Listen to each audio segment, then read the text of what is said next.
Hey, thanks for joining us at the table. I'm Fiona. Joining me today for a chat, the resident showstoppers are all on set today. Shona, Rachel and Rachel. Thanks. Oh, it's going to be fun today. We've got all our big hitters up.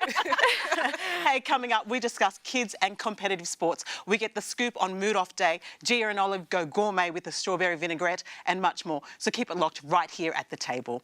But now, speaking of people who go gourmet in the kitchen, celebrity chef and father of 5, Jamie Oliver, has publicly said that he banned his 14-year-old daughter from sharing selfies, describing them as the unhealthy sugar of social media. He says, and I quote, I'm not going to do an English accent because I'm terrible at it. Please don't. No, we tried and it was a fail. The kind of pictures girls are putting up are split 50-50. You get your normal young girl and then this weird hybrid of, dare I say it, quite porno, sort of luscious, kind of pouty lips, pushing boobs out, which has left him wondering why parents aren't all over it. Shona. You bring me into this one? Look, I have a friend who's a girl's chasing her 20-year-old son, and she was showing me some of the photos on Facebook of this girl doing exactly that. The pouty face, the boobies out and all the... I was mortified, and I said to my friend, why do girls do this? Why do they feel like they have to put themselves out there? Who's watching? Who's looking at it? Oh, the guys. I mean, guys. Yeah, I can understand from a girl's perspective why she would do it, a 14-year-old girl. Because I remember I would never have done that as a 14-year-old girl, but they want the attention of guys, you know, yes. and they can see what guys are reacting to. So do you think that it's females that are more prone to having to look a certain way on social media with these selfies, or is it both male and female?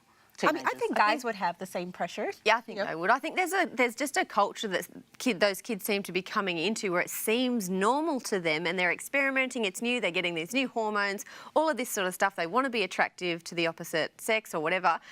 So you can see, I agree that you can see why, but I feel like I need to get in there earlier and make sure that they are grounded in who they are and that they've got so much more to them to just how they look, because we're going to get old and lose that. Yes. You've got young girls. Yeah. How do you think you're going to be? Are they on Instagram? Are they on social media? Oh, heck no. So my oldest is Not that she's 8. aware of. My oldest is 8, so it's something that's definitely in my mind, and I'm like, okay, what consequences, you know, I need to teach them about consequences, because they can make choices, and I can say no selfies, no posting, but when they're teenagers, that information is going to fall on deaf ears. Doesn't it go further than saying consequences? Isn't it about a community building up these young girls and giving them the self-esteem and giving them whatever they're missing that makes them want to attract these guys? Because that's, for me, that's what it's about. Do you think it's about validation? Well, I don't we're think looking for validation in the wrong places. I think we're designed as humans to want that validation and to seek some sort of approval. We just want to help our kids do it in the right way. I agree. I don't think it's necessarily that a girl wants to feel like she's missing something just because she wants the attention of a guy. I think it starts to be the natural progression of us getting older. But yeah, I think it's having it in a healthy way, not necessarily saying you need to put out this pornographic information to interact with a male. And to be accepted. But I think in both cases, we need to be careful about, you know, throwing the baby out with the bathwater. Selfies in and of themselves, why are they... He hasn't explained enough why they're bad, well, you know? He did say that they can be pornographic, and I think they sort of missed a chunk there. But they're also addictive because people constantly craving for those likes. And those likes, they want those likes. Yeah, because apparently more than 100 likes, it's a great Instagram. Oh, really? And if it's not, you better delete that shot. That's what some research at The Age recently did. Yeah, it is very frightening to think of what could happen in the future. I watched Channel 10 interview with Melinda Tankard-Reese and a whole range of experts, including some teenagers, and the girl was just saying, when you send a naked selfie of yourself to a guy, it's almost offensive if he doesn't show his mates. And this is sort of some of the thinking. And I just think, I've got to get to my kids before that's even on their horizon. radars. Yeah. And not just girls, though. It's educating our boys, a mother with boys, saying, that's not okay, guys. Yeah. That's not what... Once it's out there, it's out there. And you don't want to be looking at that stuff. There's definitely, I think, as Christians, we need to look at where we're getting our validation from. We've got to get validated in God, through his word. Yes. Take it back to the Bible, Proverbs 31:30. Just quickly, charm is deceptive and beauty is fleeting, but a woman who fears the Lord, she shall be praised. And that, I think, is something we need to hone into our girls, particularly our girls, and also our young men. Encouraged. How do you monitor your child child's social media activity? Would you ban them from posting selfies or using social media? We'd love to know the tips you have. Just drop us a line or even a selfie on our social media pages. But now we go from competitive selfies to competitive sports. Aussies and Kiwis are like sporting nations. Whether we play sport, watch sport, or just talk about sport, some of us even take a day off to watch sport. But when it comes to our kids, should we encourage kids to play competitive sport? A recent article in the Huffington Post talks about how competition is great for kids. Other media reports focus on sports injuries, and psychologists say once it stops being fun, it's time to reevaluate your child's participation. Shona, I only ask you because you're raising boys. When you raised these boys, did you encourage them to play sport? No, mine are too lazy. Oh, okay.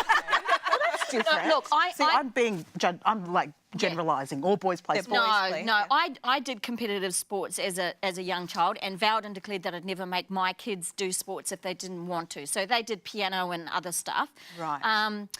Yeah, I'm not for competitive sports. Why is that? Well, there's the bullying side of it from coaches and parents, and I think for me, you have to want to do these things because you want to do them.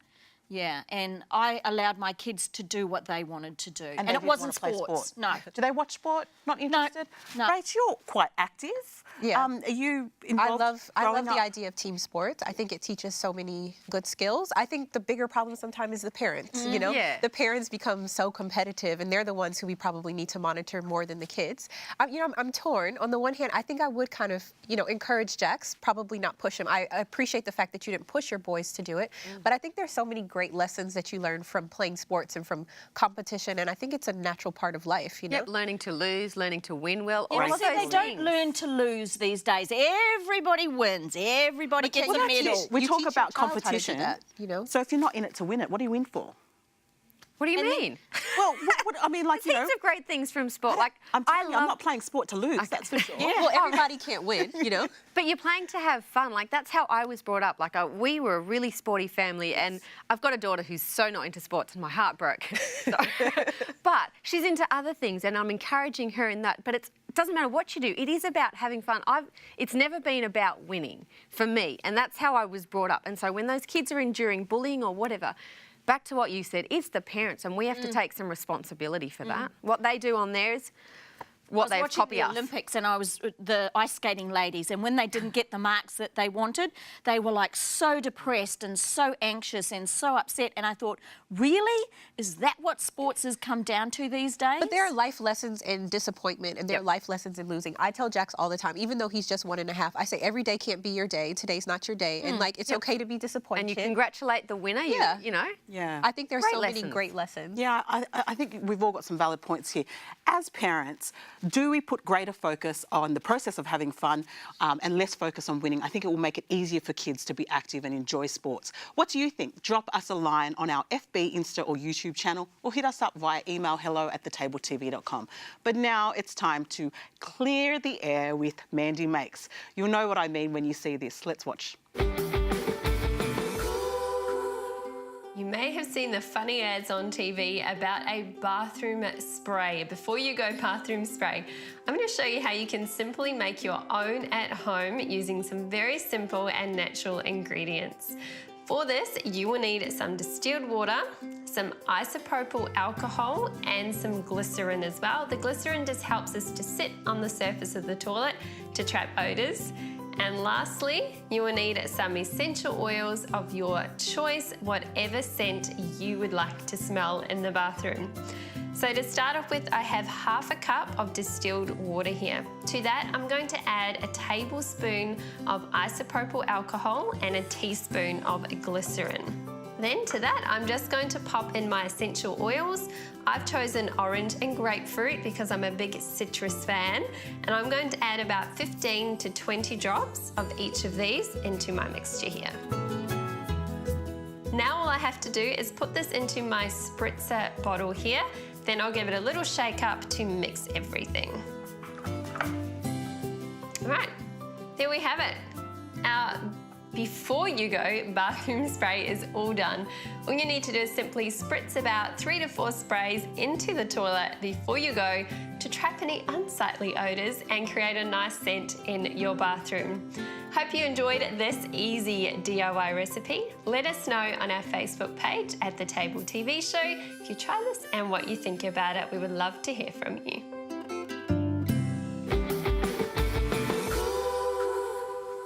For more Mandy Makes recipes, subscribe to the free At The Table magazine, which we'll send to you if you just email us at hello@thetabletv.com, or get one for your friend or your neighbour or your family member, or visit us on thetabletv.com. But moving right along, all female remakes. What do you think about female remakes hitting the big screen? Movies like Ghostbusters, Lord of the Flies, Licence to Drive, Ocean's 11 are some of the movies which have flipped the script, recasting females in leading roles.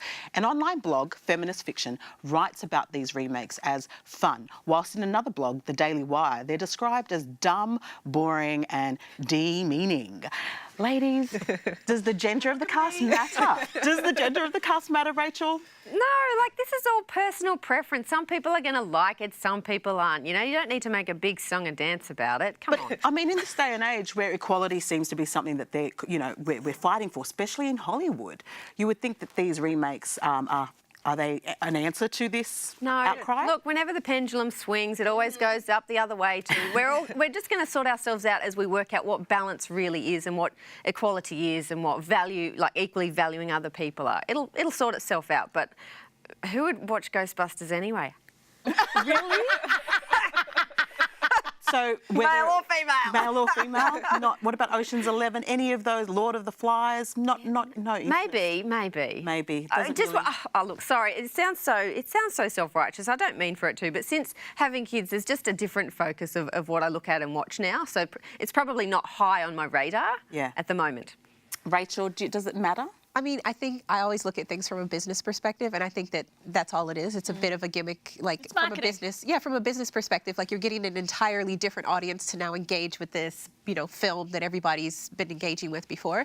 Do you think this is the answer? Like we're recycling, reusing, remaking? I don't think necessarily that we've, you know, we're not creating any greater rights for people by creating movies like this. And I think if anything, why don't we come up with our own great stories? Why don't we write new stories? You know, that have. If we're looking for a female hero, why don't we let someone write that story? Yeah, look for good stories, not necessarily a cast for the sake of cast's sake. Do you know what I mean? You prefer to rewrite, like write original movies? Yeah, I'm sure they're already out there. It's not even that we probably need to look for them. Maybe there are some people who aren't getting opportunities to actually make films that we need to start discovering new stories. I know the American actress Reese Witherspoon actually started her own production company because she's seen that women are struggling over there to, you know, make names for themselves. In fact, stats say 28.1% of characters in 100 films were female. That's the reality in 2014. So in some way, this is kind of answering the call for more female representation. Yeah, look, I guess it is, but if there's a lot of people out there not actually wanting to watch an all-female Ghostbusters, what purpose is it serving? What's the point? Yeah, and it doesn't feel like a natural story. Like men are part of life. Why can't they be part of the cast? And, don't do it just for the sake of doing it. Have a purpose. Have a reason. Yeah, and I think if women don't take these roles as directors, producers, and writers, we're only going to be seeing one perspective, and that's the male perspective. Not that there's anything wrong with it, but you know, we'd love to hear what you have to say about these all-female remakes. Let us know online. But now, Gia and Olive are making a strawberry vinaigrette that doesn't discriminate. Let's check it out. So, we are making strawberry vinaigrette today, and the story goes, a friend of mine went to a friend of mine's house for lunch, and she came to my house the very next day saying, I went to Mel's house and I had the best strawberry vinaigrette. And I was like, I need that recipe. So what you need for this recipe is strawberries. 500 grams of strawberries, which is really 2 punnets of strawberries. You don't need to chop them, just throw them in the blender. Oh yeah, go for it. Eat the salt all you want. We have 2 tablespoons of apple cider vinegar, 2 tablespoons of olive oil, and it's 1 tablespoon of honey, just to give it a bit of sweetness, even though the strawberries are sweet.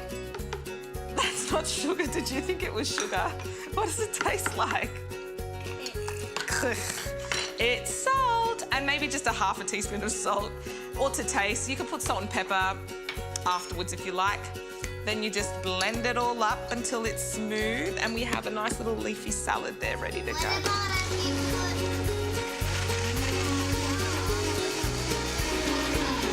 And our strawberry vinaigrette is ready to go. How about I put Open your mouth. Is it tasty? Is it a good one? Okay, and I'm just going to pour some on our salad. Is this honey? Can't wait Is to eat this this. honey? Is this honey? Go to our website for more of our recipes on thetabletv.com or our Facebook page, The Table TV Show. Are you going to have more of that?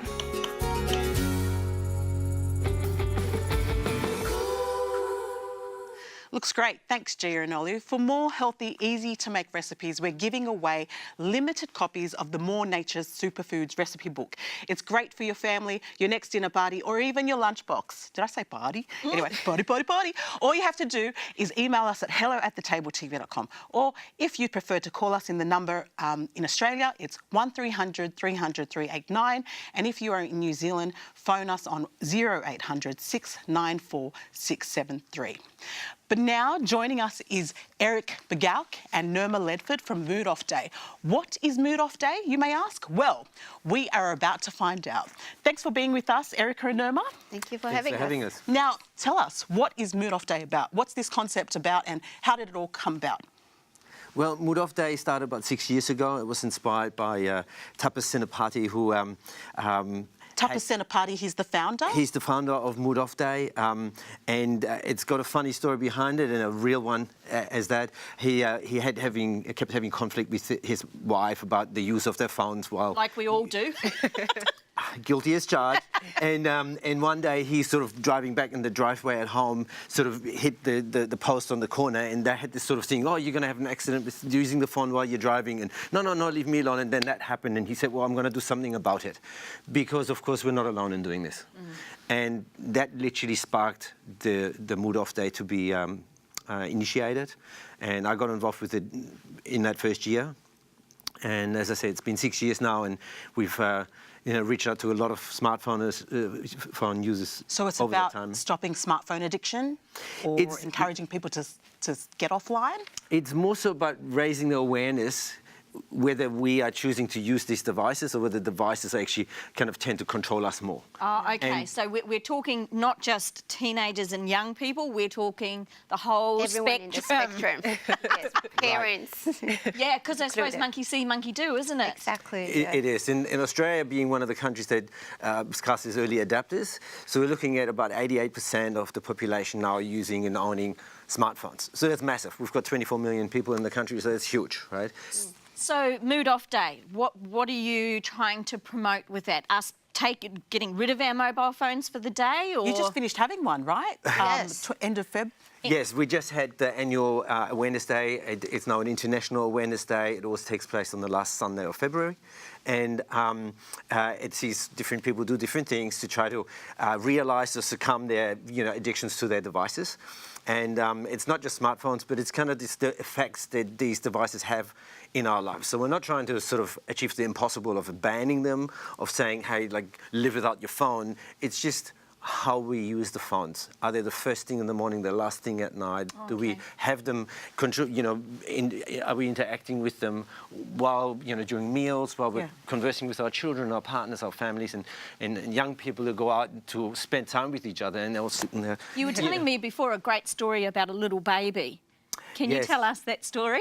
And it's a little clip that's actually on the Mood Off Day Facebook page, and it's where the father's lying in the bed and is just doing the phone, and the baby is, of course, so attracted by the lights and the colours of the screen, and sort of trying to sort of get a peek, and he was realising that, so he's kind of moving over to, keep doing while he's trying to get this baby to sleep, and the baby, of course, just goes along and to try to keep seeing it, and it's just And that's the reality. That's the reality. Exactly. Nirma, I know you have some teenage kids. Yes. What is the struggle with, trying to pull away that smartphone or getting some eye contact with your children? The struggle is real. Yes. I can tell you that. And actually, I got my daughter a phone thinking that, now she's going to school and, for safety reasons as well. Yeah, how old is she? Well, she's 16 now, but when Right. she got her phone was about 3 years ago. Okay.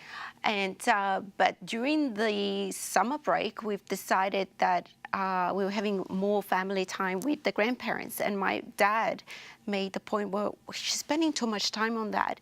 You should give her a break from it. And trying to get her to give me the phone was really challenging and difficult. She was like, how dare you? This is my phone. It's almost like saying, like, how dare you take my arm, almost. Wow. And I found it really challenging because they almost feel like this sense of entitlement, like this is my phone, this is my life. It's like you're taking away my voice, almost. Well, I suppose for teenagers it is. Yes. In reality, It's their that's how they identity. communicate. Everything is done through their smartphone. Can I take a step back? Because I think a lot of people will be watching and they may not even realize that there is such a thing as an addiction. Like Yes. it's easy when we look at drugs or alcohol to say, you know, these are the symptoms for an addiction, but what would you even say is the signs of addiction? Yeah, I can tell you the signs of my daughter when I realized that this was an issue, that it was becoming like an addiction, and if I didn't take a step, it could get worse.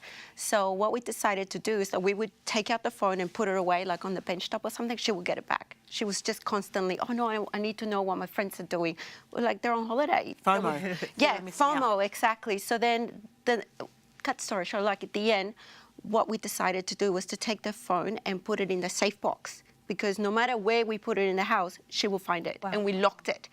And it was so bad, she had FOMO so bad that she would go to the safe and lay on the floor next to the safe and cry. And she was like, I can hear it going. Oh, no. What if someone's trying to contact me? And I'm like, so what? So, yeah, so then that's when I realized, well, I need to like really do something about it. You know, and have that conversation And you've become involved with her. in this mood off day Yeah. to help other parents Yes. with the same sort of concerns. Yeah, and also it's mainly about bringing back, you know, just having a break, you know, and being more present. And we started having these conversations with her as a family. So I said, you know what, that's fine to have it, but it should not control your life. And then we talked about more in general, like, as a family, there's certain things that can control us. Yes, sometimes it's food, you know, people eat too much. And how's she managing it now? Now it's better. Like we had a really nice family dinner last night, and we said, we are going to have family time. We really want to have a nice family meal. Right, so that's some tips there. Yeah. Have some family time. Take everyone, even the parents, Yes. Put get the phone on offline. the Including table. me. Yeah, including me. So we have a 2-story house. We said, leave the phones upstairs, come downstairs. We're going to have family time and a nice meal together. You It do was that every lovely. day? Yes, most of the time it Most of the works. time, Yeah. So What are some of the other yeah, things what are that we some could other do for tips? Mood Off Day? for Mood Off Day, with teenage kids, prior to Mood Off Day, I told the kids that we were going to have a 5 hours where we will just leave our devices. Oh, I can hear the teenagers' voices ringing out on that one. Yes, and they were like looking at me like I was some kind of alien. But it was having those conversations early enough, and then putting things on the table and say, well, you know that this is coming up, because with kids you need to give them plenty of time so they don't feel like, you know, you're being too aggressive with them. Because you might just push them away. They might run away because they don't get a smartphone. Exactly. So we talked about some of the activities that we could do during Mood Off Day, you know, like a really nice breakfast. Yeah, which is what you have, the breakfast before browsing. Exactly. That's the Everyone- campaign. People wake up and they're straight on their phone. Exactly, and it's like it's that habitual use. Rachel, you were talking about the symptoms of addiction, and like most addictions, like the anxiety that exists around not having it, or that that it already occurs. There's already a response there. That if we run out of battery, without that, there's a need to use the phone, but just the fact it's out of battery or out of reception, people are in anxiety, and this is sort of indicative of that addictive sort of nature of the relationship with the phone. Well, Also it an affects indication of the world that we're living in. And Yeah. that's where we're at. We're dealing with children who are, obsessed with smartphones, obsessed with Well, technology. they're getting them so early. You go through the supermarkets these days and there's toddlers on Yeah. phones. And yeah. So it's a really great campaign. So how can people support Mood Off Day?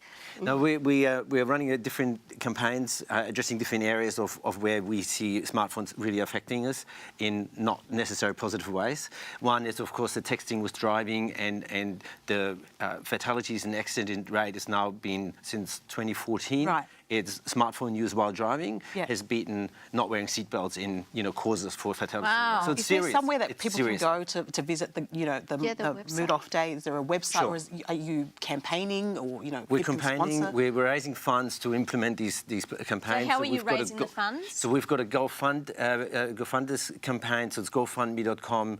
Mood Off Day Smartphone Addiction. GoFundMe campaign, Mood Off Day, Smartphone addiction. smartphone addiction. Right. And you can also find the link, of course, on the website, which is We'll make sure those details moodoffday.org. are on the screen. That'd be great. Yeah. And so like the more people we can reach, it's about everyone finding their own reality about their relationship with their phones, but where we're reaching out to is young children and in schools, the texting while driving, of course, the social etiquette, like Yeah.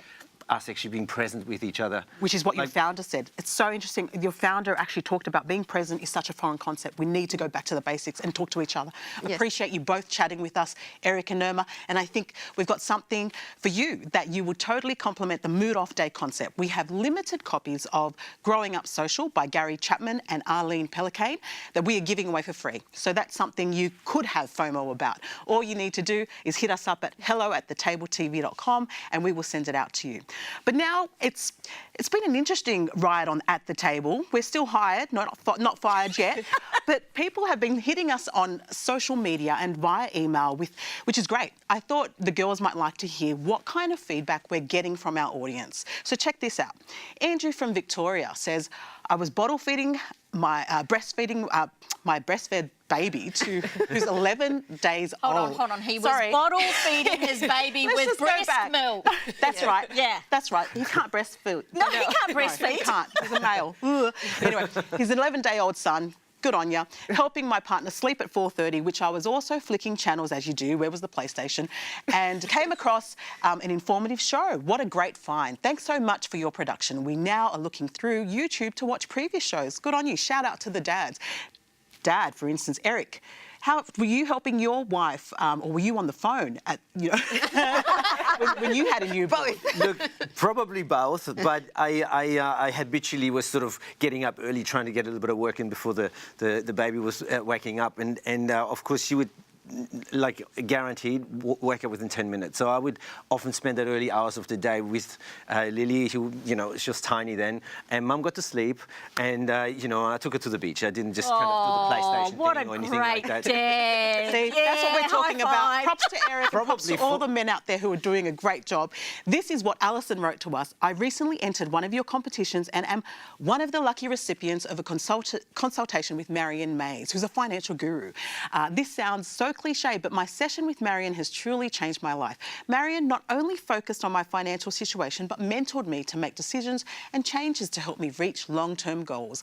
I previously had a great career, but without warning, becoming a single mother of three, Marion has given me direction, so now I feel more confident than ever. Sessions like this are not often attainable.